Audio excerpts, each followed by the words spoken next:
Hello दोस्तों, कैसे हो आप सब लोग। एसएससी जेई के लिए मोस्ट इंपॉर्टेंट क्वेश्चंस को हमने स्टार्ट किया था। उसके अंदर हमने एस्टिमेटिंग कोस्टिंग को स्टार्ट किया है।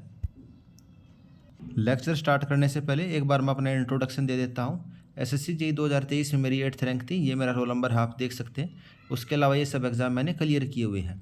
ये शो करने का पर्पज़ ये है कि जो आपको कंटेंट प्रोवाइड किया जा रहा है वो इन एग्ज़ाम के लिए सफिशियंट है। अपने लेक्चर को दोस्तों अब हम स्टार्ट करते हैं। ये 79 नंबर क्वेश्चन जो टोटल फ्लोट है, फ्री फ्लोट वगैरह का, ये हमने लास्ट लेक्चर में कर लिया था। आई होप आपको ये समझ में आ गया होगा। और डमी एक्टिविटी क्या होती है ये हमने देख ली थी।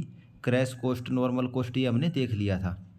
तो 89 नंबर क्वेश्चन है, इससे हम अपने आज के लेक्चर को स्टार्ट करते हैं। Pick the incorrect statement from the following. तो हमें इनकरेक्ट स्टेटमेंट बतानी है, इसके अंदर हाईलाइट भी की हुई है। First point, no deduction is made for the volume occupied by the reinforcement.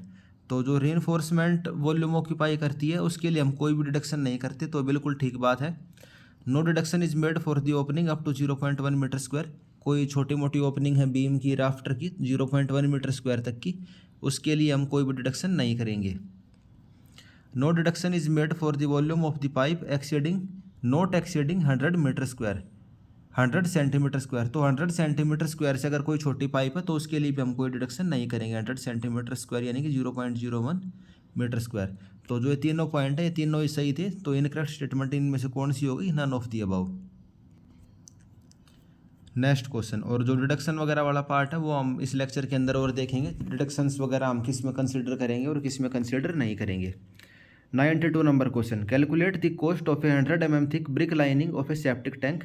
तो कोई सेप्टिक टैंक है यानी कि टॉयलेट वाला गड्ढा, उसका डायमेंशन है 5 × 3 × 1.5 यानी लेंथ, विड्थ इंटू हाइट। तो और उसकी लाइनिंग है 200 रुपीज़ पर मीटर स्क्वायर। तो हमें इसका एरिया निकालना पड़ेगा। तो दोस्तों सेप्टिक टैंक का एरिया निकालते टाइम बस हमें एक चीज़ का ध्यान रखना है। जैसे ये सेप्टिक टैंक हो गया, ये कोई सेप्टिक टैंक है, तो जो इसकी बॉटम वाली लेयर है, बॉटम लेयर है जो इसकी, उसकी हम लाइनिंग नहीं करते। जो टॉयलेट का गड्ढा होता है उसकी बॉटम लाइनिंग हम नहीं करते। क्यों नहीं करते? क्योंकि इसके अंदर जो टॉयलेट वगैरह जाएगा, पानी वगैरह होगा, सीवेज, वो यहाँ से ग्राउंड के अंदर चला जाए। ताकि इस क्वेश्चन के अंदर बस यही चीज़ थी। बाकी तो जो एरिया है, जो इसकी दीवारें आपको दिख रही हैं, 4 दीवार है ना इसकी, इन चारों दीवारों का एरिया निकालना तो आपको आता ही है अच्छे से। जैसे ये क्यूब टाइप की शेप है, तो एरिया ऑफ लाइनिंग कितनी हो जाएगी? 2 length plus breadth into height. इसकी ये लेंथ हो गई, ये ब्रेथ हो गई, और ये इसकी हाइट हो गई। ये तीनों चीज़ आपको क्वेश्चन के अंदर दी हुई है। और क्यूब का जो सरफेस एरिया होता है, जो 4 साइड होती हैं, ये 4 दीवारों का सरफेस एरिया होता है, उसका फॉर्मूला होता है 2 time length plus breadth into height. इस वाले फॉर्मूले से आपने इजीली इसकी एरिया निकाल ली और 200 रुपीज़ से मल्टीप्लाई करके जो कॉस्ट आएगी वो हमने निकाल ली। तो इस क्वेश्चन के अंदर इतना ही था। बस इसमें जो ध्यान देने वाली चीज़ यही थी कि जो इसका बेस होता है, सेप्टिक टैंक के जो बॉटम होता है, उसका हम कंसिडर नहीं करते। अगर यहाँ पे स्विमिंग पूल वगैरह होता तब हमें इसकी लाइनिंग करनी पड़ती बॉटम की। 93 number question, calculate the annual percentage of depreciation of A machine using the constant percentage method. तो कॉन्स्टेंट रेट से डेप्रिसिएशन हो रही है कोई मशीन, उसकी कॉस्ट प्राइस थी 12,000 रुपये और स्क्रैप वैल्यू है 3,000, लाइफ थी 8 साल। तो 8 साल में उसकी कॉस्ट कितनी कम हो गई? 12,000 रुपये से 3,000। तो एनुअल डेप्रिसिएशन कितना हो जाएगा? Initial cost minus scrap value divide by useful life. तो 12,000 रुपये से 3,000 रुपये की मशीन हो गई, यानी कितनी कम हो गई? 9,000 रुपये वैल्यू उसकी कम हो गई। कितने साल में? 8 साल में। कितनी कम हो गई? 1125 रुपये। कितनी कम हो गई? 1125 रुपये। तो परसेंटेज ऑफ डेप्रिसिएशन कितना आएगा? तो हम परसेंटेज निकाल लेंगे। 1125 डिवाइड बाई इनिशियल 12,000 कॉस्ट थी, मल्टीप्लाई बाई 100, 9.375। 9.375 जो कॉन्स्टेंट परसेंटेज डिक्रीज है उस वाले मेथड से हमने इस क्वेश्चन को किया है। हर साल एक कॉन्स्टेंट डेप्रिसिएट हो रही है। क्वेश्चन के अंदर हमें दिया हुआ था कॉन्स्टेंट परसेंटेज मेथड, और यही वाला मेथड हमें देखना है, और कोई मेथड हमें देखना भी नहीं है। 94 number question, no deduction is made for opening in estimation of a masonry work up to. तो जो मैसनरी वर्क है उसके अंदर हम कितने एरिया तक के लिए कोई भी डिडक्शन नहीं करेंगे। तो दोस्तों जो मैसनरी वर्क है यानी कि ईंटों का काम, जो दीवार वगैरह आपने बनाई है, जैसे ये दीवार है और इस दीवार के अंदर मान लो कोई छोटा सा यहाँ पे होल है, यहाँ पे मान लो रोशनदान के लिए बनाया है या फिर और किसी पर्पज से पाइप वगैरह लेके जाने के लिए, तो अगर वो 1000 सेंटीमीटर स्क्वायर से छोटा है, 1000 सेंटीमीटर स्क्वायर यानी कि 0.1 मीटर स्क्वायर, वो अगर 0.1 मीटर स्क्वायर से छोटा है तो उसके लिए हम कोई भी डिडक्शन नहीं करेंगे। सेंटीमीटर स्क्वायर में 1000 सेंटीमीटर स्क्वायर, ये चीज़ आपको पता होनी चाहिए। दीवारों के अंदर हम कौन सा डिडक्शन करते हैं, कौन सा नहीं, ये पूरा एक्सप्लेन किया हुआ है। Deduction for the opening and bearing in the masonry work measurement. तो मैसनरी यानी कि जो ईंट हो गई, चिनाई वाला काम हो गया। No deduction is made for the following, इनके लिए हम कोई भी डिडक्शन नहीं करेंगे। इंपॉर्टेंट पॉइंट है, opening up to 1000 centimetre square या 155 इंच स्क्वायर, 1000 सेंटीमीटर स्क्वायर या 155 इंच स्क्वायर से अगर छोटा कोई होल वगैरह है तो उसके लिए हम कोई भी डिडक्शन नहीं करेंगे। End of beam post rafter up to 500 centimetre square और 77 इंच इन दी सेक्शन। अगर end of beam post rafter इन का जो एंड है यानी कि कोई बीम है और वो दीवार के अंदर से होके जा रही है, पास होने लग रही है दीवार से, और उसका एरिया 500 सेंटीमीटर स्क्वायर से छोटा है, तो उसके लिए हम कोई भी डिडक्शन नहीं करेंगे। यहाँ पे ये सेंटीमीटर स्क्वायर है, ये इन्होंने गलत लिखा हुआ है मीटर, यहाँ आएगा सेंटीमीटर स्क्वायर, और ये इंच के अंदर पता होना चाहिए। 155 तो नॉर्मल है, अगर end of beam post rafter इन के लिए है तो 77 इंच स्क्वायर। फिर आता है bed plate, wall plate, bearing of balcony, chhajja and like up to 10 centimetre depth bearing of floor and floor slab are not deducted from the masonry. अगर 10 centimetre depth की कोई स्लैब वगैरह है, जैसे फर्श की स्लैब है या छत की स्लैब है या बियरिंग वगैरह है, तो उसके लिए भी हम कोई भी डिडक्शन नहीं करेंगे। लेकिन इसके अंदर जो सबसे इम्पोर्टेंट वाले पॉइंट थे वो स्टार्टिंग के ये दो थे, ये आपको याद होने चाहिए, ये बहुत इम्पोर्टेंट पॉइंट है। उसके अलावा दोस्तों नेक्स्ट क्वेश्चन, इसके अंदर प्लिंथ एरिया के बारे में पूछा हुआ है। तो प्लिंथ एरिया कौन सा मेथड होता है एस्टिमेशन का, वो होता है approximate method of estimation. Plinth area कौन सा मेथड होता है, अप्रोक्सीमेट मेथड होता है प्लिंथ एरिया। और अदर मेथड्स कौन से होते हैं अप्रोक्सीमेट के, अप्रोक्सीमेट यानी कि अंदाजन सा, डिटेल वाला एस्टिमेट नहीं है, हल्का फुल्का जो हम स्टार्टिंग में एस्टिमेट लगा लेते हैं। Cubic rate method, approximate quantity bill method, service unit या फिर unit rate method, bay method, cost comparison method and cost from material and labour. तो ये सभी मेथड क्या है, अप्रोक्सीमेट मेथड है। इसके अंदर जो सर्विस यूनिट होती है, सर्विस यूनिट क्या होती है, जैसे कि हॉस्पिटल के अंदर 1 बेड, या भाई आपने कह दिया ये 1000 बेड का हॉस्पिटल है। स्कूल कॉलेज के अंदर क्या हो गया, बेंच हो गई, या फिर हॉस्टल्स के अंदर रूम हो गई या फिर बेड हो गई, तो उस टाइप से वो हो गई सर्विस यूनिट। बे मेथड क्या होता है, जो इंडस्ट्रियल बिल्डिंग होती हैं, जो बड़ी बड़ी फैक्ट्रियाँ होती हैं, उनके अंदर क्या होता है, फैक्ट्रियाँ आपने देखी होंगी कैसी बनी होती हैं, ऐसी होती है ना फैक्ट्री, इस टाइप से, और ये लेंथ के लॉन्ग ऐसे चलती जाती हैं।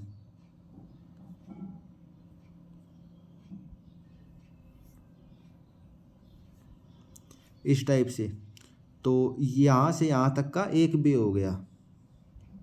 मान लो इसकी लेंथ 100 मीटर है इस टाइप से, और 10-10 मीटर की एक बे है, ये 10-10 मीटर की एक बे, तो टोटल अगर हमें निकालनी है 100 मीटर की, तो हम उससे मल्टीप्लाई कर देंगे कितनी बे है। तो जो बे मेथड है वो इंडस्ट्रियल बिल्डिंग वगैरह के लिए होता है, और अप्रोक्सीमेट मेथड है ये भी। उसके अलावा जो डिटेल एस्टीमेट के मेथड होते हैं वे कौन से होते हैं, वे होते हैं दोस्तों long and short wall, centre line and crossing method. ये तीनों क्या है, डिटेल एस्टीमेट के मेथड है। पेपर के अंदर क्वेश्चन आता है कि इनमें से डिटेल एस्टीमेट का क्वेश्चन कौन सा, आपको 4-5 ऑप्शन दे देंगे, उनमें से आपको सेलेक्ट करना होता है। Long and short wall, centre line and crossing method. Next question, which of the following multiplying factor is use for estimation of lead for car track. तो जो कार ट्रैक होती हैं उसके लिए जो लीड निकालनी होती है हमें, एस्टीमेट ऑफ लीड, तो उसके लिए हम मल्टीप्लाइंग फैक्टर क्या यूज करते हैं, उसके लिए हम मल्टीप्लाइंग फैक्टर यूज करेंगे 1.1। मल्टीप्लाइंग फैक्टर का क्या मतलब है? इसका मतलब है मान लो 1 किलोमीटर की लेंथ है तो आपने उसको किससे मल्टीप्लाई कर दिया 1.1 से, तो लीड आपकी कितनी आ गई 1.1 किलोमीटर। लीड का क्या मतलब होता है फर्स्ट लेक्चर में भी मैंने आपको बताया था। मान लो आपने यहाँ से मिट्टी को खोद के आप यहाँ लेके जाने लग रहे हो और ये 1 किलोमीटर है, तो लीड इसकी कितनी हो गई? लीड हो गई इसकी 1 किलोमीटर। तो जो ये मल्टीप्लाइंग फैक्टर है ये आपको पता होना चाहिए किसके लिए कितना होता है, वो हम देखते हैं अभी। लीड क्या होती है? The distance between the source of availability of material, यानी कि जहाँ से आप मटेरियल को ले रहे हो, जहाँ पे गड्ढा वगैरह आपने खोदा है, एंड द कंस्ट्रक्शन साइट, जहाँ पे आप उस चीज़ को लेके जा रहे हो, तो वो क्या हो गई? लीड। और इसको आप किस में मेजर करते हो? इसको आप किलोमीटर के अंदर मेजर करते हो। Cost of conveyance of material depend upon the lead, तो कितनी कॉस्ट आएगी लेके जाने की मटेरियल को, वो लीड के ऊपर डिपेंड करेगी। मान लो 100 किलोमीटर ले जाना है तो ज़्यादा कॉस्ट आ जाएगी, और 1 किलोमीटर दूर से ही आप मटेरियल लेके आ रहे हो तो कम कॉस्ट आएगी।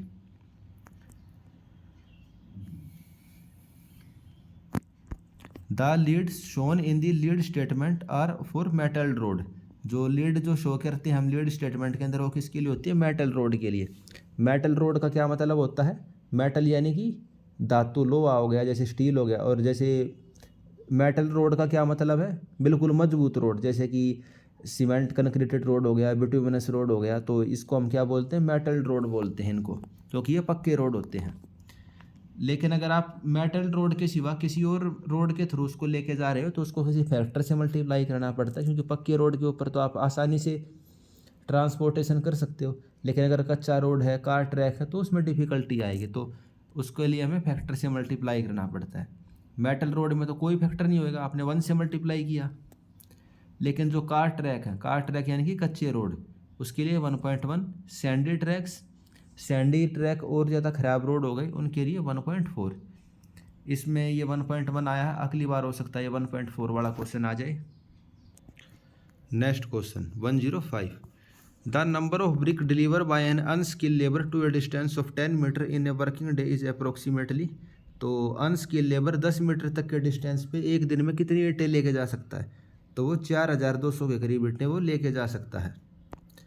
As number of brick delivered by an unskill labour to a distance of 15 metre is 4000 brick per मजदूर, तो एक मजदूर 15 मीटर की दूरी पे यानी कि 50 इंच दूरी पे 4000 ईंटें लेके जा सकता है। और हमसे जैसे क्वेश्चन के अंदर 10 मीटर बुझ जाए तो करीब करीब 4200 ईंटें वो लेके चला जाएगा। So distance of 10 metre 4200 brick per मजदूर।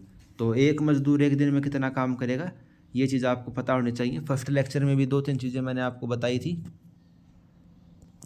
जैसे कि फाउंडेशन के अंदर एक लेबर कितना काम कर पाएगा, तो 1.25, और 2.5 सेंटीमीटर का जो फ्लोर होता है वो कितना बढ़ा देगा एक लेबर, तो वो हमने पढ़ा था 7.5 मीटर स्क्वायर। और वैसे ही जैसे आज हमने इसमें पढ़ा, एक मजदूर 10 मीटर की दूरी पर कितनी ईंटें लेके जा सकता है? एक दिन के अंदर 4200 ईंटें लेके जा सकता है। तो ये चीज़ें आपको पता होनी चाहिए, पेपर में आती हैं। अगर आपसे ये पूछे कि 3 मीटर की हाइट पे कितनी ईंटें एक मजदूर लेके जा सकता है, तो 600 ब्रिक्स पर मैसन। ये हमारा ओरिजोनटल डिस्टेंस था जो हमसे क्वेश्चन में पूछा हुआ था। 10 मीटर तक कितनी ईंटें वो डिलीवर कर सकता है। और अगर मैसन के बारे में बात हो, मैसन यानी कि मिस्त्री कह लो या स्किल लेबर कह लो, वो कितनी ले जा सकता है? वो 600 ईंटें लेके जा सकता है 3 मीटर की हाइट पे। Next question, Which of the following is the correct statement for the length of the short wall as one move from earthwork to brickwork in the superstructure in long and short wall? ये यहाँ पे दोस्तों मोर नहीं लिखा हुआ, ये move लिखा हुआ है, MOVE। ये मोर नहीं है, मूव है यहाँ पे। तो इस क्वेश्चन में क्या कह रहा है? ये कह रहा है कि अगर आप long and short wall method के अंदर अर्थवर्क से सुपर स्ट्रक्चर की तरफ जाओगे तो शॉर्ट वॉल की जो लेंथ है वो कम होगी या ज़्यादा होगी। तो इसके लिए आपको शॉर्ट वॉल का और लॉन्ग वॉल का फॉर्मूला पता होना चाहिए। आपने मेरा पहले सॉल्यूशन देखा होगा तो आपको फॉर्मूला ध्यान होगा, और वैसे इधर भी बता देता हूँ मैं। जो लॉन्ग वॉल होती है, लॉन्ग वॉल का जो फॉर्मूला होता है वो क्या होता है? Centre to centre distance. जो सेंटर टू सेंटर डिस्टेंस होता है plus width of the wall plus width of wall. और शॉर्ट का क्या फॉर्मूला होगा? शॉर्ट का होगा centre to centre distance minus width of the wall. अब ये फॉर्मूला आप समझ गए होगे, इसमें कोई कन्फ्यूजन नहीं है।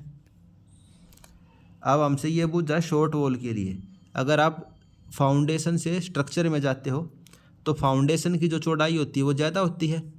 आपको पता फाउंडेशन जो नींव होती है वो बहुत मोटी होती है, तो centre to centre distance minus कुछ बहुत ज़्यादा वैल्यू। तो शॉर्ट वॉल पहले क्या आएगी, मान लो सेंटर टू सेंटर डिस्टेंस था 10 मीटर और 1 मीटर की फाउंडेशन थी, तो हमारा कितना आ गया 9 मीटर। लेकिन अगर हम सुपर स्ट्रक्चर की तरफ बढ़ गए तो सुपर स्ट्रक्चर में दीवार होती है बहुत पतली, तो centre to centre distance 10 metre, 10 में से हमने 0.1 को माइनस किया तो कितना बचा 9.9 मीटर। तो शॉर्ट वॉल की लेंथ क्या होने लग रही है? शॉर्ट वॉल की लेंथ बढ़ने लग रही है या नहीं बढ़ने लग रही है? जी, शॉर्ट लेंथ की वॉल बढ़ने लग रही है। तो ऑप्शन देखते हैं, इट्स वैल्यू इंक्रीज। ऐसा कौन सा ऑप्शन है? C number option, its value increase, C number option. अगर आपसे इसमें लॉन्ग वॉल के बारे में पूछता तो उसका आंसर क्या होता है? लॉन्ग वॉल की वैल्यू क्या होती? लॉन्ग वॉल की वैल्यू डिक्रीज हो जाती। अगर लॉन्ग वॉल पूछता तो उसकी वैल्यू डिक्रीज हो जाती। क्यों होती? आप ये फॉर्मूला पढ़िए, लॉन्ग वॉल की लेंथ क्या होती है? Centre to centre distance plus width of the wall. तो जो फाउंडेशन की विड्थ ज़्यादा है तो 10 मीटर प्लस 1 मीटर 11 मीटर, लेकिन अगर ऊपर छत पे चले जाते तो 10 मीटर प्लस 1 मीटर तो 10.1 मीटर। लॉन्ग वॉल की लेंथ कम होती जाएगी और शॉर्ट वॉल की लेंथ इंक्रीज होती जाएगी। और उसके अलावा जैसे इस एग्जांपल में आप देख सकते हो, सेंटर टू सेंटर डिस्टेंस कितना 5 मीटर लॉन्ग वॉल का, और शॉर्ट वॉल का कितना 3 मीटर। तो लॉन्ग वॉल की डिस्टेंस कितना हो जाएगा 5 मीटर, लॉन्ग वॉल का डिस्टेंस कितना हो जाएगा 5 metre plus width of the wall. हमारे क्वेश्चन में जैसे एग्जांपल में 230 mm यानी कि 0.23 मीटर, तो 5.23, ये कितना हो गया 5.23। तो लॉन्ग एंड शॉर्ट वॉल का जो मेथड है वो आपको पता होना चाहिए। मैंने एग्जांपल से आपको करवा भी दिया है। Short and long wall method में इसके अलावा और कुछ नहीं, यही चीज़ इसमें एक्सप्लेन की हुई है कि भाई पहले तो हम सेंटर टू सेंटर डिस्टेंस निकाल लेंगे, फिर जो विड्थ है वॉल की वो हम ऐड कर देंगे लॉन्ग वॉल में, और शॉर्ट वॉल के लिए माइनस कर देंगे। Next question, which of the following is the unit of measurement of the rivets. जो रिवेट्स होते हैं उसको मेजर करने के लिए हमारी यूनिट क्या होती है? रिवेट यानी कि जो स्टील के बने होते हैं उसको हम किस में मेजर करेंगे? क्विंटल्स के अंदर। जो उसका वजन होता है, unit of measurements for rivets is quintal.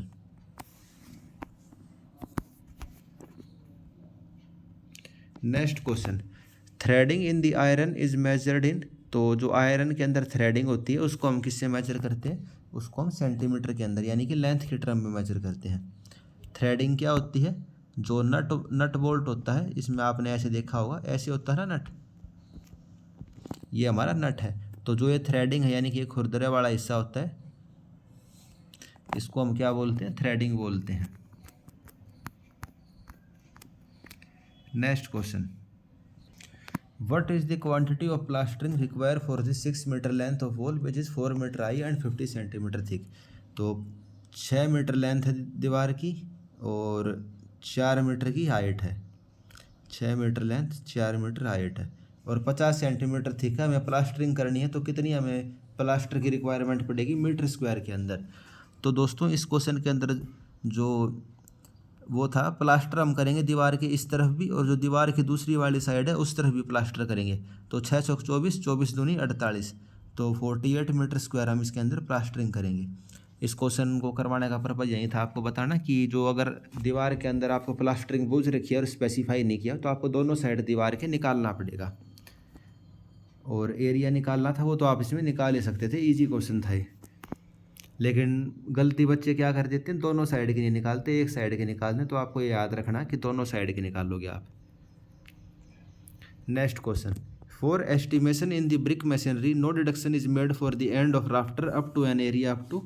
तो ये वाला क्वेश्चन तो मैंने जस्ट अभी आपको करवाया ही है कि जो ब्रिक मशीनरी होती है, जो and of beam post rafter उसके अंदर 500 सेंटीमीटर स्क्वायर तक कोई डिडक्शन नहीं लेते, या फिर 75 इंच स्क्वायर तक।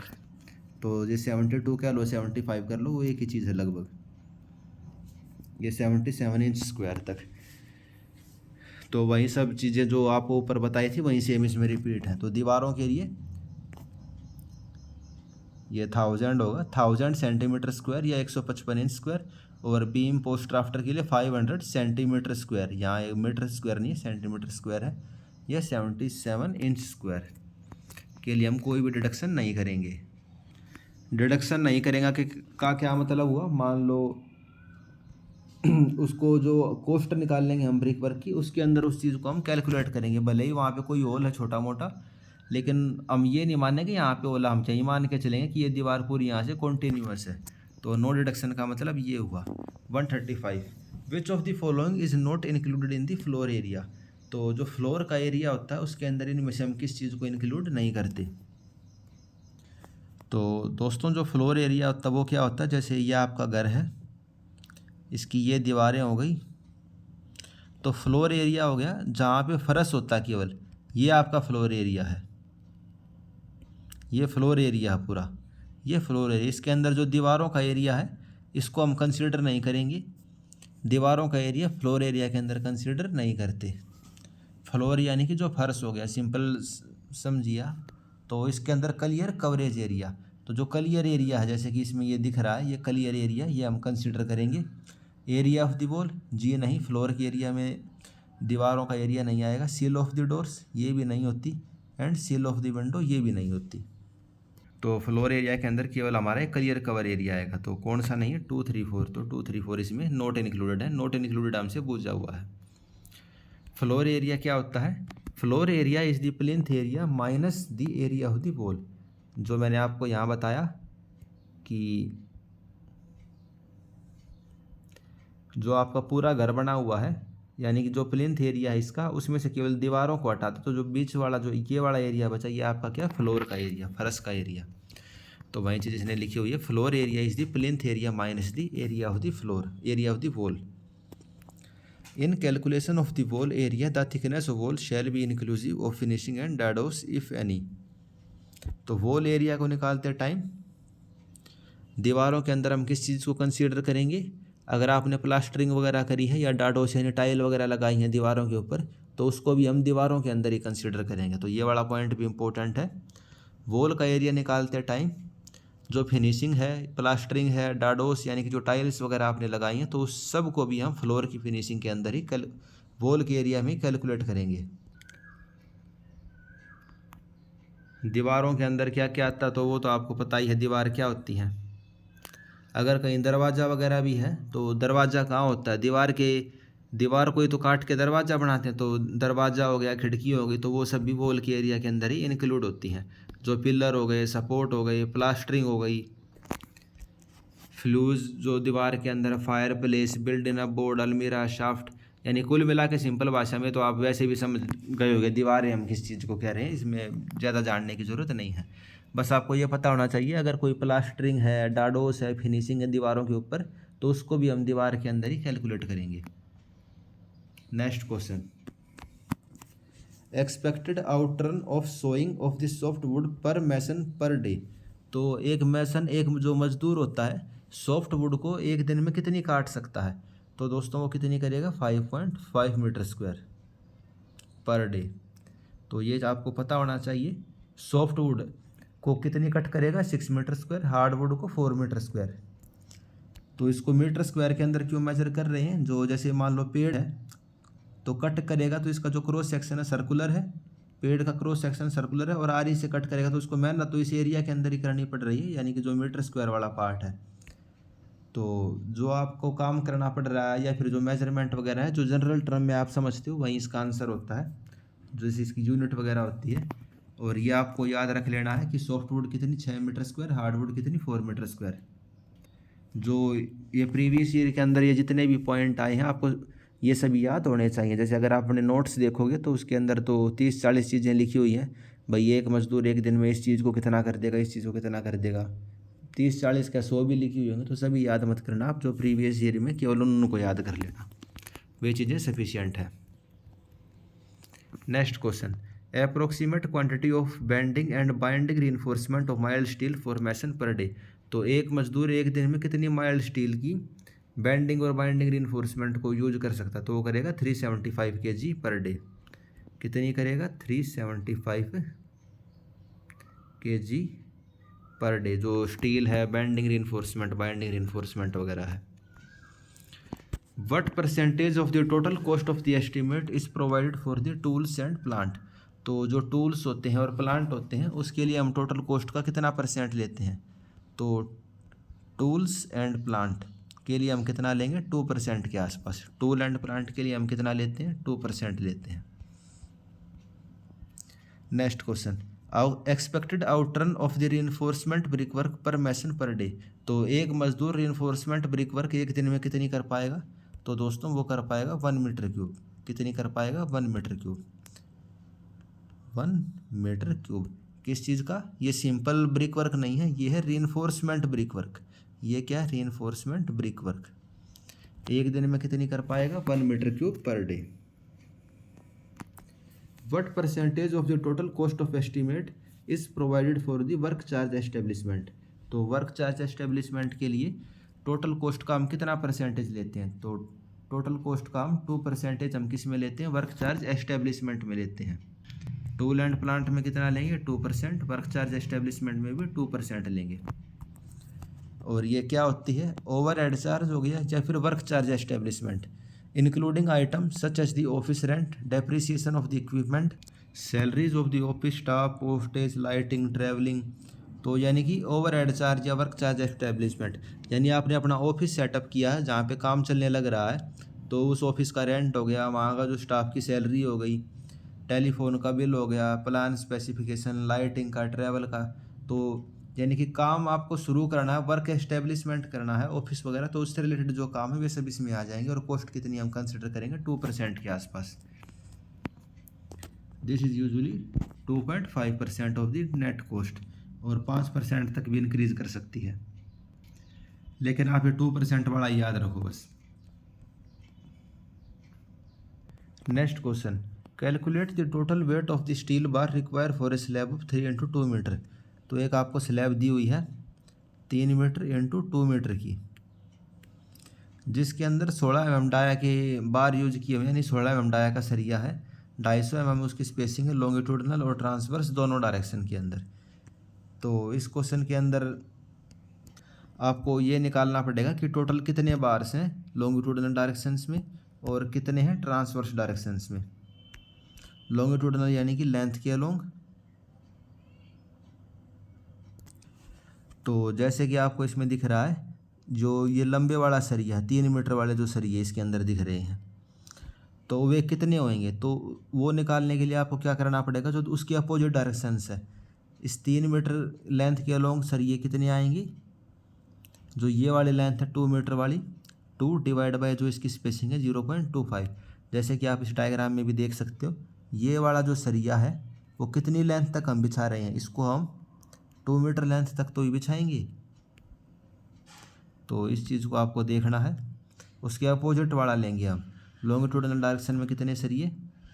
2 डिवाइड बाई 0.25 प्लस 1, एक हम एक्स्ट्रा ऐड करके ले चलते हैं, तो ये कितना आ गया आपका? 9 आ गया।